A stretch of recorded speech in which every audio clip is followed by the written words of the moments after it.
So, in this season of so many new things getting started in our lives, I need you to hear this one incredibly important leadership tip. Hurry is a leadership liability. There's so many contexts in where we feel an urgency and a pressure to perform or to accomplish or to move past the obstacles that stand in front of us. But too many leaders fail to recognize how hurry can actually become a detriment, a damaging impact on their life, their leadership, and the outcomes that actually matter. They begin to believe that making the decision faster equates to a more faithful or a better decision. And it's simply not the case.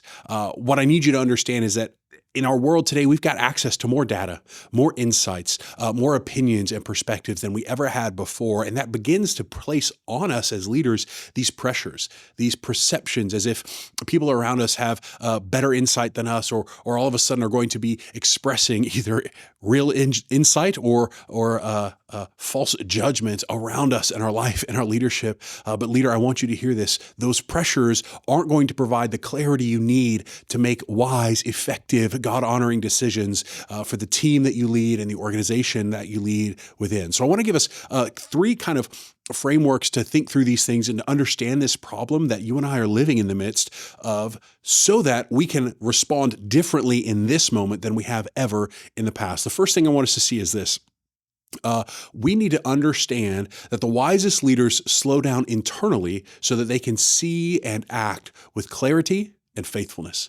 Listen, I'm not saying that we need to act slow as if we're procrastinating. I'm saying that we need to act patiently because we are practicing an attitude of faith and an attitude of confidence that God is making a way for us. We're not procrastinating from the tasks that God has in front of us. Listen, if you know an issue that's sitting right in front of you and you know the right choice to make, we shouldn't just withhold that decision. But instead, it's in these moments where we aren't totally sure what is the next step or what is the next action. We shouldn't be overwhelmed with a sense of hurry that keeps us back from the better ways and the greater clarity that God wants us to have as we go to make those decisions. Listen, this isn't an excuse for spiritual avoidance. Instead, this has to be an intentional act where we go before the Father in prayer, seeking Him in that intimate relationship that we know is required for effective Christian leadership. From that place, we begin to seek Him out, understanding that this place of inner peace and this place of clear judgment will come at the feet of our Maker. Remember, He loves you. He sent His Son to die for you. So, Christian leader, this is a key moment for you to recognize as we go to make these decisions. We're operating at a sacred pace, not a hurried or frantic pace, but one that recognizes we can walk with the Father in our decision-making process, and He will guide our steps. Remember the Proverbs, trust in the Lord in all your ways, and He will make your path straight. That spiritual intimacy is going to lead us to a place of real clarity in our decision-making. And that clarity is going to allow our hearts to have better emotional regulation, and we're going to really begin to see our actions and decisions align with the better judgment that God has for us. Let me read this to you. The difference between reactive leaders and discerning leaders is rarely intelligence, it's inner relationship with God. That space is the one that we're going to find better fulfillment and ultimately better decisions for us and our teams, not from that place of anxiety or hurry, but from that place of confidence at the feet of the Father. If you remember when Jesus is washing the feet of the disciples, he does that first because He loves them, but He also does that because He understands who He is in the Father. He understood His place in the Father, and so He could lead His disciples well. If you and I are going to lead well in this moment, in this new season, we have to lead from a place where we know our identity before our Heavenly Father, because He's a good Father. The second thing I want us to look at is really this question: why do we think leaders make poor decisions even when they have the right data? Here's the key. It's not just about the data. The data gives insight, but it's discernment that actually gives guidance to that decision-making process. It's the ability to take that information in and sift it both in mind and in spirit to understand what is it here that really matters at the end of the day, right? I was sitting and talking with some leaders not long ago. We were looking at some sets of data coming in, and it was clear as we looked through the information, man, we aren't hitting the goals and objectives that we have. We're a little low on this metric. How can we go about it? And well, there's a couple of ways that you could do that. One is we can press more product into the market and try and grab a greater market share, or we could make our market a little smaller and recognize, wait a second, we're not going to reach all of the market segment we were seeking. We're just going to reach this few. To put it in church terms, it may be that I can't reach the entire city in my area, but I can reach my neighborhood. Figuring out and discerning between those things doesn't just require data. It requires seeking the Lord's direction and allowing that discernment to govern our decision-making process. If we do that, it's going to be something that helps to shape us and give right direction and clarity and insight to that process. Another thing that discernment's going to do, it's going to help narrow that hurry from a sense of anxiety driven into a place of greater peace, greater confidence. Listen, that sense of hurry really begins to narrow our options. We don't give ourselves the space to think with clarity. We don't begin to explore the other options. We might not even give our hearts or our heads the moment to rest, even a single night. That can't be the way that we step into this season. As Christian leaders, we want to hear from the Lord in His timing. Remember, His timing is perfect. It's better than ours. And so if we're going to step into that, we want to be walking not ahead of Him and not behind Him, but right alongside the Spirit as He guides and directs us. Listen to this. When leaders move faster than our souls can process, we get confused thinking that speed equals faith. It doesn't. It wouldn't have been better if Peter had walked out of the boat before Jesus called him. It was in the midst of that moment that they saw something miraculous take place. If Moses had simply led the Israelites into the water before hearing from the Lord, it wouldn't have been the right way that God was intending to go about it. In the same way, we have to be listening, watching, and understanding that speed doesn't equal faithfulness. Faithfulness equals faithfulness. Practicing our faith, trusting Him beyond our own understanding, knowing He will make the path straight. Second thing I want us to look at, what separates reactive leaders from discerning or adaptive ones? Well, really, I think at the bottom of this is they have a real practice of emotional control. They live in a place where their hope, their joy, their peace is rooted firmly in their identity. So they're not responding to each crisis. They're not reacting to every emotion. Instead, they're looking at urgency and they're calling it what it is. They're not chasing after those things. They're seeking to pursue a life where they're not constantly cleaning up after the mess. A discerning leader is going to notice what's happening on the inside. They're going to walk with the Lord in a way that they can see, wait a minute, I'm walking at a pace that's sustainable. I'm prioritizing my faith practice. I'm sitting with the Word. I'm practicing regular prayer and lifestyles of worship.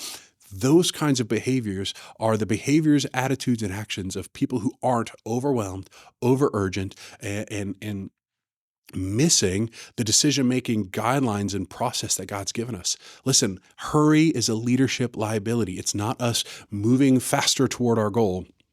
It's us operating outside of the sacred pace that I think God wants for us. I like how this was written. Discernment isn't slower leadership.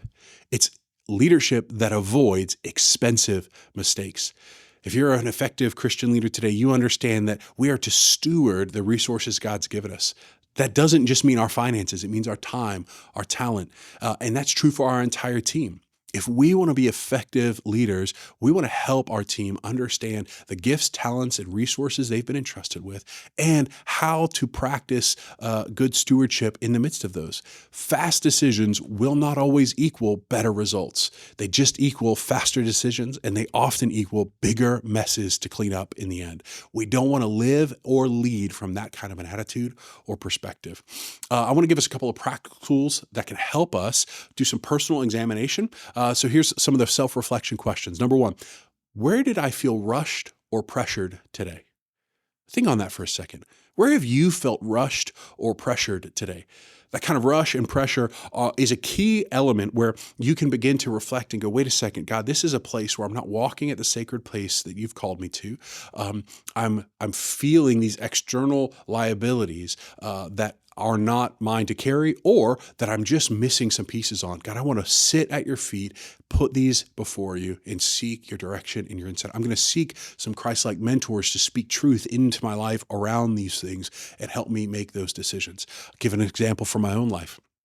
Leading in this time and season for me has been one of great joy, but it's also been one God has grown and stretched me. As I lead here at the International Leadership Institute, there's been so many great seasons, but there's also a lot of hard decisions that have to be made. When we have limited resources, we have to navigate which gatherings are we going to be able to help support and subsidize as these leaders are gathering? How do we invest in where the gospel is growing at the greatest pace and all of these pressures? Well, in seasons of lean resources, we can begin to feel that pressure. We can begin to ask those harder questions and feel like we're being pulled in every direction. And that can lead us to a decision-making process that's too fast, too disjointed, and quite frankly, isn't sitting at the feet of the Father. So in that season, we began to learn, wait a second, we want to seek the direction of the Lord together in unity, knowing that He has made provision for all. He has made provision for all that He has assigned us to. And so from that place, we are better able to make decisions. So the first question we need to ask ourselves, where do I feel rushed or pressured today? The second question we've got to ask, what emotion was driving me in that moment? Listen, as we reflect on our decisions, which we should reflect on our decisions so that we can learn from them and grow, we need to ask, what was really motivating me here? Was it something that was meaningful? Was it something that was just a sense of inner anxiety or panic? I think sometimes we can be the best at lying to ourselves. And so we have to guard our hearts against that by reflecting, what was I thinking here? And how could I make my decision-making fit the pace that's going to help me be successful and help my team be successful in the future? Maybe you're sitting there in a meeting and the presentation is offered to you. Hey, we can do option A or option B. Here's the cost. Here's the cost. You have to make a decision right now. But the reality is you might actually have until the morning. And maybe that's when your mind functions best. That's where your thoughts are most clear. That's where your decision making is best. The team at the table with you may be pressing you for an answer today, but the best leadership decision for you may actually be to wait until the morning when you're sitting, you're fresh, and you're able to navigate that decision in that moment of clarity. That's what we need to know about our own decision-making. Again, a personal story. My wife and I learned about ourselves. We don't do our decisions best in the evening. In fact, that's when we are most emotionally tired, physically tired, mentally tired. We've just done a lot. Our day is full. And so by the end of the day, as we're sitting on the couch or laying in bed next to each other, there's just this recognition, this is not when we should be making big family decisions. Instead, we've started a beautiful practice in the mornings when we are fresh, when we are alert and awake, sitting, having a cup of coffee, praying together, and talking through those big family things at that moment when our mind, our spirit, and our heart are ready for that decision. That kind of question, what emotion is driving me in the moment, is a key question that leaders should be asking themselves. Third key question that we can ask each other, what would faithfulness, not fear, have required? What would faithfulness, not fear, have required? If you and I want to be faithful leaders that are making decisions not out of hurry, but out of conviction and clarity and courage, that means we've got to be asking, where is faith being practiced in this? Or is it simply a response of fear? One of my favorite questions for Christian business leaders is to ask, are you thinking from a scarcity mindset or an abundance mindset? Remember, God is making all things new. He has the cattle on 1,000 hills. And He has the hills. All of it is His. There is an abundance in the kingdom, and God is working those things out. So where are we making our decisions from? From the position where we know the God of the universe loves us, knows us, cares for us, and calls us by name, or from the place where we feel we have to perform to earn His love and respect and validation? Let me encourage you, leader. He loves you today where you are. He values you today where you are. He's placed you there, and He's placed you there for a kingdom impact and a testimony of faithfulness that can transform your community and the lives of men and women around you. And so listen, as I just close our time together, I want you to know this: spiritual pace creates organizational clarity. Your clarity in the organization is going to come as you practice that sacred pace, that spiritual practice, helping the people recognize, wait a second, there's not this urgent get it done that undermines the effectiveness and efficacy of what we're trying to do. Now, listen, I know some of you are thinking, man, there's so much to do. We've got so much we got to push. If I'm not pushing, nobody will. Let me tell you, urgency should be driven by excellence and a care and a love for the vision. It shouldn't be driven by you and I cracking whips behind people. They need to be driven in themselves. And so we have to motivate and internalize that motivation by giving them a clear understanding of how the vision that you're working toward is worth their time, energy, effort, resources, and how they can actually make a meaningful difference. Casting that clear vision will help motivate them. It's not your pressing for a deadline that's going to press them to operate faster. A person or a team who are so amazingly excited about the vision that God's given them, they will do something transformational. Incredible thing happened during World War II. Much of Europe was taken over in the midst of that war. And at the time, Europe actually had some incredible productivity, some incredible GDP figures prior to World War II. And during World War I, there was a lot of, resources being mined and manufactured, a lot of natural produces being made in places like Ukraine and others. But when the Axis powers began taking over those nations, they thought that the productivity would remain the same. What they found was actually something incredibly different. They found that all of that GDP, energy and effort and drive, all the productivity that those lands once had were no longer anywhere near what they once had been. It didn't matter how urgently those governments pressed and pressed and pressed. It didn't produce at the same level because the people didn't have the same heart and vision. Because they had been detached from ownership in what was happening, they no longer produced at the rate that they once had. And it actually caused incredible collapse in the economic systems of those governments. Now, my point isn't to give a history lesson, but just to say this. If we want the most productivity, we want the most outputs, we want the most transformation, it's not going to be by you and I pressing for the hurry. It's going to be by you and I inviting people into the sacred pace that produces the God-given vision and mission that you and I long for in the businesses, churches, ministries, and organizations that we lead. So listen, you don't need to lead faster.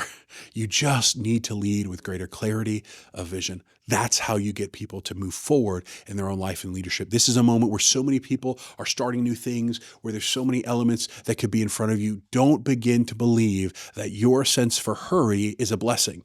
It's not. Your hurry is a liability. God's called us to live at a sacred pace at his feet because his yoke is easy and his burden is light. His call is great and his commission is clear. Let us be the men and women who lead with faithfulness so that all would know, hear, and experience the hope, the love, the joy found in Jesus Christ, and so that you and I would lead others effectively into the purpose, vision, and calling that people have every day all around us. I hope this has been helpful to you as you just start off this year. Listen, I don't want you to start off with craziness or hecticness. I want you to start off with a sacred pace at the feet of the Father. At the International Leadership Institute, we believe that the most effective Christian leaders are practicing 8 core values. If you want to learn more about those things, just like intimacy with God that we talked about, you can go to iliteam.org, discover some of the resources there. And listen, I want you to know this. I believe you, as a local Christian leader, wherever you are the most effective way for the gospel to move forward in a community, in a church, in a business, in a family. It's you. And so I want you to be living out those values so that God is known among every people, nation, language, and tribe, so that God is glorified, and so that you and I can continue to personally experience the joy of knowing Christ, and the people around us can experience the hope of walking with him.